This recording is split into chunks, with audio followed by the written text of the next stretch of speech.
Shalom amigos, les habla Sergio Bacari del canal Bacari, suelto en Israel, otra vez con ustedes, terminando mis mini vacaciones en la ciudad desértica de Eilat, en el extremo sur de Israel, y a punto de subirme a un avión. No a este avión, este es un monumento, este es un recuerdo. Yo me voy a subir a un avión del Al que me va a conducir hacia mi casa, hacia el centro del país. Amigos, voy a aprovechar este viaje para contarles la historia de esta aerolínea israelí llamada El Al, supongo que ustedes conocen, que no es la única de Israel, pero sí es la más grande y la que más historia tiene. En sí, el nombre, ya El Al, lo sacaron de acá, del Tanaj, de la Biblia. Si nosotros abrimos en el capítulo 11, versículo 7 del libro de Oseas, creo que le dicen ustedes, ahí van a encontrar que dice El Alitromeheu, que vendría a ser de a poquito nos levantaremos. Es una connotación que tiene hacia el pueblo de Israel, pero el primer Sara Tajburá, el primer ministro de transporte de Israel, llamado Eliezer Remes, le puso este nombre a la empresa, fundada el mismo año que se creó el Estado de Israel, en el año 1948. Y desde allí es una empresa súper importante que hoy envía pasajeros, transporta pasajeros a los 5 continentes del mundo con todas sus limitaciones. Es una empresa aérea especial que conserva el kosher, no viaja durante los Shabbat, el día de reposo, o sea que va también con las leyes judías y también con el Estado de Israel. Cuando me suba al avión, voy a mostrarles mi hermoso país desde arriba. El otro día les conté, les mostré nada más que la entrada a Israel. Hoy les voy a mostrar todo el país, por lo menos desde el sur hasta el centro, cómo se ve desde el avión la tierra de Israel, y les voy a contar, como les dije, la historia de esta hermosa empresa que tiene un montón de misiones, un montón de sionismo, un montón de operaciones incluso conectadas con el Mossad y con el ejército de Israel. ¿Saben qué? Se lo voy a contar arriba, en voz baja, por supuesto, porque en el avión no puedo gritar, pero bueno, ¿qué me dicen de este avión? Hermoso, ¿verdad? Les cuento que es uno de los primeros aviones que volaron por los cielos de Israel, made in Israel, hecho en Israel. Vamos, amigos. Amigos, este es el avión de cerca. Antes de subirme al vuelo, les cuento que El Al no es una empresa más de aviación. Fue en muchas ocasiones la mano derecha de Israel para llevar a cabo su política cuando hubo que actuar en el exterior. Y de eso voy a hablar, si puedo, en el vuelo.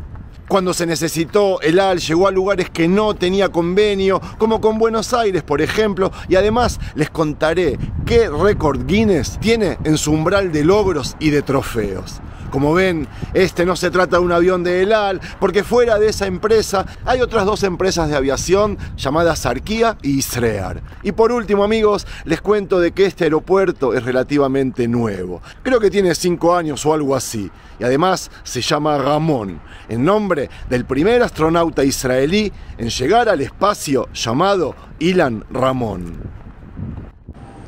Bueno amigos, ya estamos rumbo al avión. Según tengo entendido, es un aeropuerto internacional y muchos europeos suelen aterrizar aquí cuando su destino es la ciudad balnearia Eilat, una ciudad ubicada a más de 300 kilómetros de Tel Aviv. Nosotros vamos a embarcar en el segundo avión, aquel que está ahí lejos. ¿Embarcar? ¿Por qué se dirá embarcar si es un avión y no un barco? Eso no lo sé. El que lo sabe, que lo comente en los comentarios. Bueno, llegó la hora de despedirnos del desierto. ¿Quién? ¿Slijá? Ok. Amigos, tengo que cortar. Bueno amigos, ya estamos volando y este es el último tramo, yo supongo que el más lindo de todos, aquel que salimos del desierto y entramos a la parte construida, a la parte desarrollada. Miren qué hermosa que es la tierra de Israel mirándola desde arriba. Pero lo que yo les quería contar es sobre la historia de El Al, que es una historia que está relacionada, profundamente conectada con la historia del Estado de Israel. Ellos nacieron, crecieron juntos. Ella fue quien trajo muchas olas de inmigrantes judíos de países árabes. El Al fue quien colaboró con el Mossad para llevar a cabo muchas operaciones. Sufrió El Al cuando el país sufrió. Y ahora está en sus días de gloria, como lo está el Estado de Israel en estos tiempos. Así que es una historia, una vida paralela, como les dije. Empecé a contarles antes, cuando estaba abajo al lado del avión, el monumento, que 3 cosas son las que caracterizan a esta empresa, a El Al de las demás. La seguridad en los vuelos es una que supongo que quien viajó en el AL sabe que te hacen muchas preguntas al principio, te revisan mucho a ti, a tu cuerpo, a tus maletas, pero una vez que uno sube al avión sabe de que está en el vuelo más seguro de todo el planeta y en eso no hay discusión. Otra de las condiciones, otra de las cosas que la hacen diferente al resto es la aplicación de la ley del kosher. En el avión, en los aviones de El Al, no importa de dónde y hacia dónde, toda la comida cumple la ley judía de kosher y además no trabaja en Shabbat o durante las fiestas religiosas judías, como les decía antes ahí abajo. Esto le causa muchísima pérdida de dinero y además la competencia con las demás empresas de aviación la perjudican un montón, pero ellos siguen con esta ideología. El AL siempre fue una empresa estatal, pero desde que se privatizó, creo que en el 2005, 2006, sigue cumpliendo con estas leyes y no importa quién es el dueño, ellos están comprometidos a seguir con la ideología de los principios de Estado de El AL y bueno, la siguen cumpliendo hasta ahora. Pero vamos a empezar de la historia, miren qué simbólico lo que les pasaré a contar. El primer vuelo al exterior que hizo el AL fue con destino a Viena, en Austria, un 14 de agosto creo del año 1949. Y no fue para llevar o traer pasajeros, había sido para traer a Israel los restos de Zeev Binyamin Herzl, el padre del sionismo, por quien no sabe, que había muerto en el año 1904 y su cuerpo, sus restos descansaban allí, en la ciudad natal. Él mismo había pedido en su testamento, cuando lo firmó, que como a Yosef, a José, que cuando se pueda, cuando se cree un Estado, traigan su cuerpo a la tierra de Israel. Yosef había pedido que cuando se pueda y retornemos a la tierra de Israel, llevemos sus restos. Bueno, Herzl había pedido algo parecido y la hermana que en esos tiempos vivía fue la que sacó a luz toda esta misión para que los restos de Herzl sean traídos a Israel y hoy por hoy descansan en un monte que lleva su nombre en Jerusalén, que ya hice varios videos ahí. Les cuento que al año siguiente, y fuera de comenzar a transportar turistas desde y a Israel, estoy refiriendo a los años 50, el AL trabajó al servicio del Estado y del pueblo judío, trayendo más de 160.000 inmigrantes, amigos. ¿Saben desde dónde? Desde Irán, desde India, desde el Yemen. La misión fue llamada Kanfei Nesharim, y es una expresión que sacaron del libro Éxodo, de Shmot, de la Biblia, que dice Be'esa etchem al Kanfei Nesharim be'avi etchem elai. Luego, o paralelamente, por medio de la misión Ezra ben Nehemia, que también son conceptos bíblicos, ellos fueron aquellos que lideraron el retorno de los judíos exiliados en Babilonia después de la destrucción del primer templo. La cuestión que con ese nombre, también simbólico y con interminables vuelos de El Al, consiguieron traer, hacer retornar a Israel a todos los judíos que había en Irak. No quedó uno solo. Y para los que no saben, la antigua Babilonia está identificada con lo que hoy es conocido como Irak.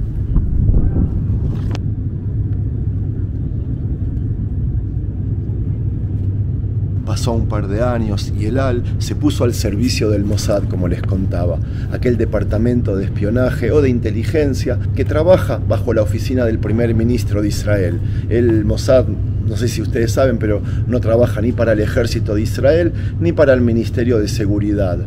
Y fue así como se puso al servicio de esa oficina para llevar a cabo la operación Finale. Que era la operación Finale, había que traer al nazi Adolf Eichmann desde Buenos Aires, Argentina, y eso se logró hacerlo un 20 de mayo de 1960. Amigos, para los que no conocen la historia, se las resumo. Unos días antes que se celebró el 150 aniversario de la Revolución de Mayo en Argentina, un ciudadano llamado Ricardo Clement desapareció. Y recién se supo de su paradero cuando aterrizó en el aeropuerto de Tel Aviv, en Israel. Al poco tiempo se le hizo un juicio, fue condenado a muerte inmediata, fue colgado desnudo en una horca de una cárcel, los restos fueron calcinados para luego ser arrojados al mar, para que no quede nada, absolutamente nada, de la memoria de esa persona. El entonces presidente argentino, les cuento, que se llamaba Frondizi, pidió explicaciones a nuestro primer ministro, al de Israel, David Ben Gurión, a punto ya de romper relaciones diplomáticas con Israel, a lo que Ben Gurión le respondió que no tenía idea cómo había llegado a sus manos aquel ciudadano argentino. Le dijo que suponía que un grupito de voluntarios judíos lo había traído a Tel Aviv y que otra persona le había iniciado un juicio, con lo que ya no podía hacer nada para repatriarlo. Ricardo estaba en manos de la justicia, le dijo.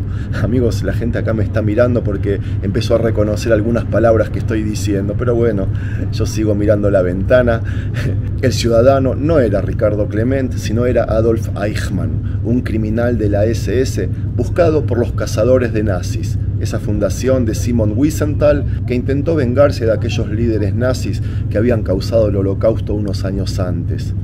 Ustedes la conocen como la Operación Garibaldi y se llevó a cabo cuando, para sorpresa de todos, un avión del AL aterrizó sorpresivamente y por primera vez, única vez creo que fue, en Buenos Aires, Argentina, lleno de invitados para aquellos festejos. Imagínense qué tiene que ver un montón, 100 personas de invitados para los festejos del 150 aniversario de Argentina. Bueno, fue una excusa, un encubrimiento para poder llevar a cabo la misión. Una excusa además que se aprovechó al máximo. Al tener ya capturado a Eichmann durante 9 días en Buenos Aires, ellos decidieron sacarlo del país y la única forma de sacarlo era por medio del AL. Para eso Eichmann fue disfrazado como un guardia borracho, acompañado por una persona que era el médico puesto por la inteligencia israelí. Les cuento que a Eichmann le inyectaron tranquilizantes para que quedase dormido, para que no colocara en una situación peligrosa toda la operación. No obstante, le habían rociado su chaqueta de whisky para simular ebriedad. En el aeropuerto internacional de Ezeiza se armó una mesa de operaciones en una de las cafeterías hasta que Eichmann pasó todos los controles aduaneros junto con el médico de la operación, simulando que tenía que controlarlo por un accidente de carretera que había sufrido. Eichmann logró ser subido al avión sin problemas. Israel admitió que el Mossad fue quien realizó aquella operación, pero solo después de 45 años, cuando ni Ben Gurión ni Frondizi estaban en vida. ¿Qué me cuentan, amigos?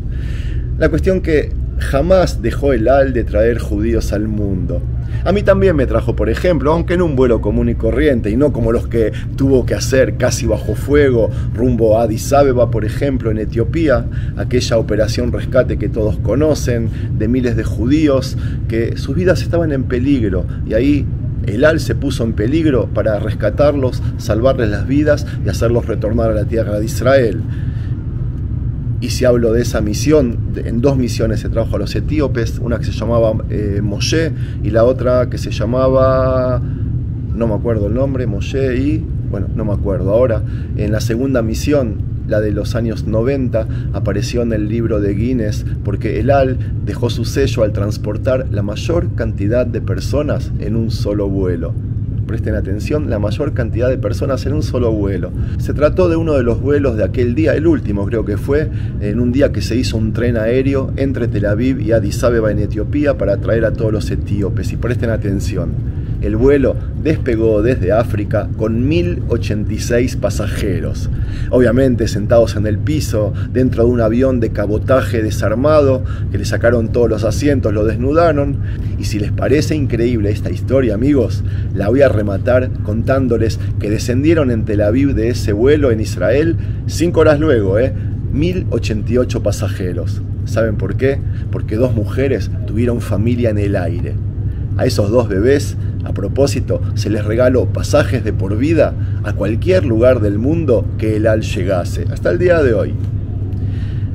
Amigos, ustedes sigan disfrutando del paisaje, yo sigo contándoles que el AL no existe solo para estar al servicio de los judíos del mundo, sino al servicio de la humanidad entera.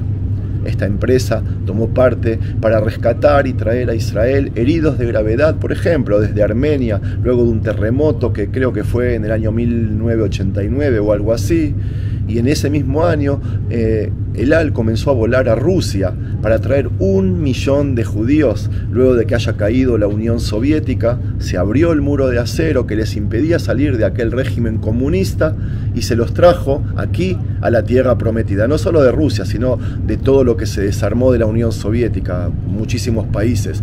Puedo seguir contando historias hasta mañana, puedo hacer un vuelo a Argentina y seguir contándoles las historias de esta empresa de aviación que es increíble. Por ejemplo, en el año 2001, luego del atentado a las Torres Gemelas de Estados Unidos, El Al fue la primera empresa internacional a la que se le permitió aterrizar en ese país, en Estados Unidos, 2 días antes que el resto de empresas de todo el mundo. Y eso dice la confianza que tiene esta empresa El Al, no solo acá en Israel, sino en muchísimos lugares del mundo, quizás en el país más importante de todos.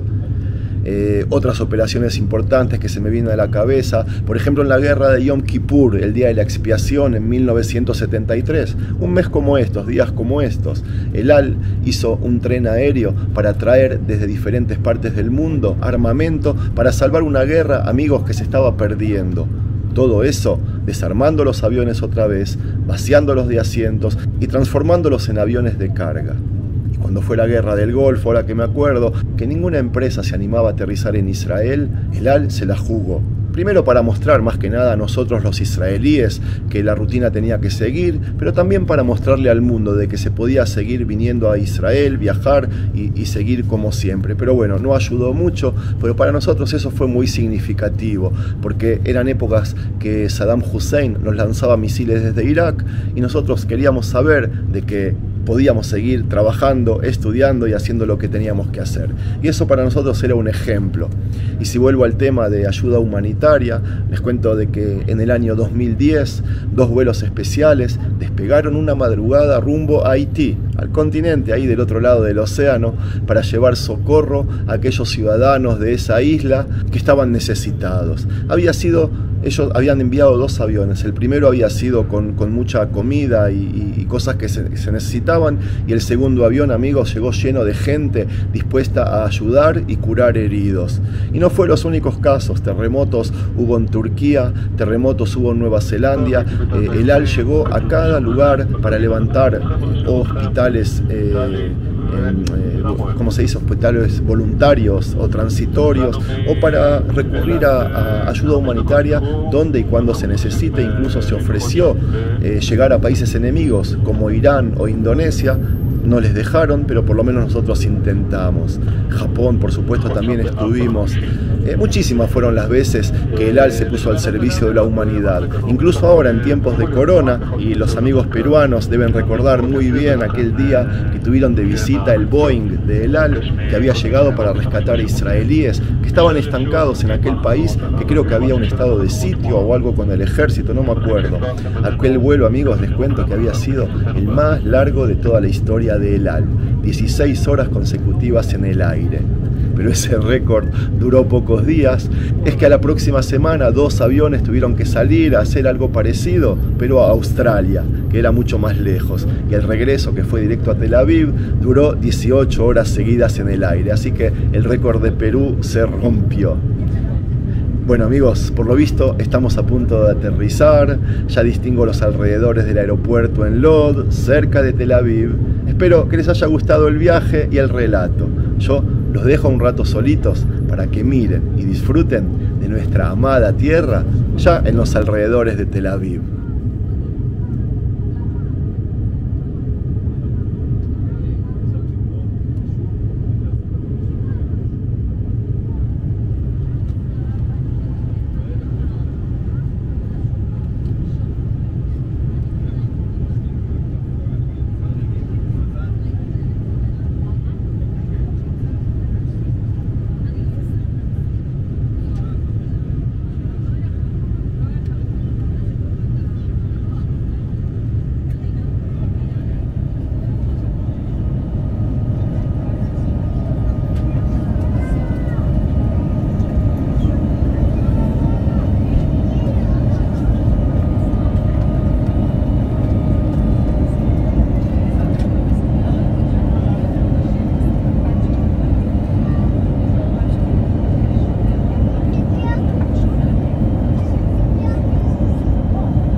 aplaude el aterrizaje todavía.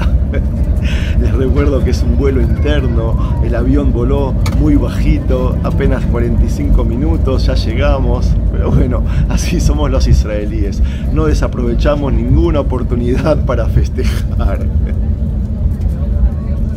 Listo, voy a cortar la filmación. Shabbat Shel Shalom.